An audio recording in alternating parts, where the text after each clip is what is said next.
Energy crisis, their causes and effective alternative solutions, इस question का answer हम लोग देखेंगे डिटेल्स में। सबसे पहले what is energy crisis define करते हैं।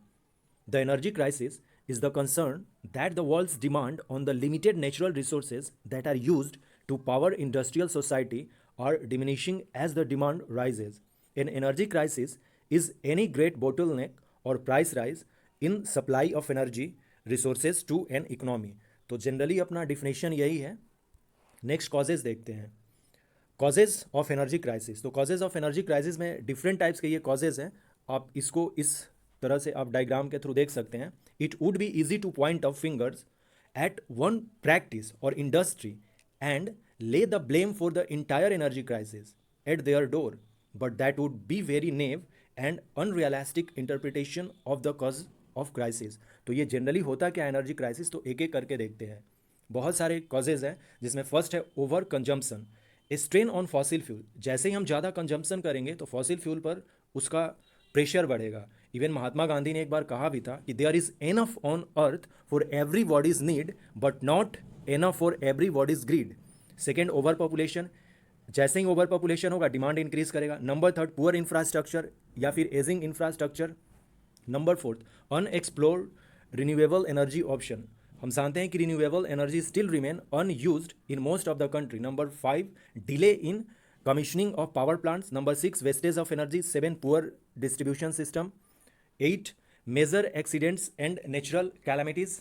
Major accidents like pipeline burst and natural calamities like eruptions of volcanoes, floods, earthquake, interruptions of energy supplies, ये सारी चीज़ें जो हैं डिमांड को बढ़ा देती हैं और एनर्जी क्राइसिस हो जाती हैं। War and attacks, recent drone attack on Saudi Arabia oil field, और इसके जगह पे आप अदर एग्जांपल्स दे सकते हैं और भी, जैसे कि जो भी है गल्फ कंट्री में एक्सीडेंट्स होते हैं इस तरह के, तो क्राइसिस होगी एनर्जी। और फाइनली मिसलेनियस, यदि टैक्स हाइक्स हो जाता है, स्ट्राइक्स होते हैं, मिलिट्री कू हो जाते हैं जैसे कि म्यांमार वगैरह में, पॉलिटिकल इवेंट्स, इस तरह ये सारे भी जो चीज़ें हैं ये भी कॉजेज़ हैं और इससे एनर्जी क्राइसिस होती है। फाइनली अब हम लोग देखते हैं पॉसिबल सॉल्यूशंस। पॉसिबल सॉल्यूशंस में हमें क्या करना चाहिए? Move towards renewable resources. The best possible solution is to reduce the world's dependence on non renewable resources and to improve overall conservation efforts. जैसे कि हमने इंटरनेशनल सोलर अलायंस स्थापित किया है, जिसका कि फाउंडिंग मेंबर इंडिया है। इसका हेडक्वार्टर गुरुग्राम इंडिया में ही है। तो इस तरह के संस्थान बनाने चाहिए जो कि सोलर एनर्जी को प्रमोट करता है, International Solar Alliance. Second, by energy efficient products जैसे LEDs, lightning control, easier grid access. Number five जो है perform energy audit. Number six, common stand on climate change. हर एक साथ होने चाहिए क्लाइमेट चेंज पर।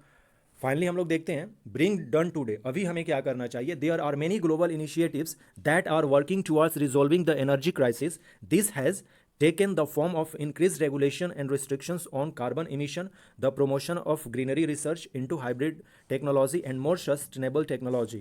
Local people का participation लेना चाहिए इन सारी चीज़ों में। और फाइनली हम कंक्लूड करते हैं अपने आंसर को। The prices of renewable sources, particularly solar and wind, had been reducing drastically and are now almost at par with electricity is generated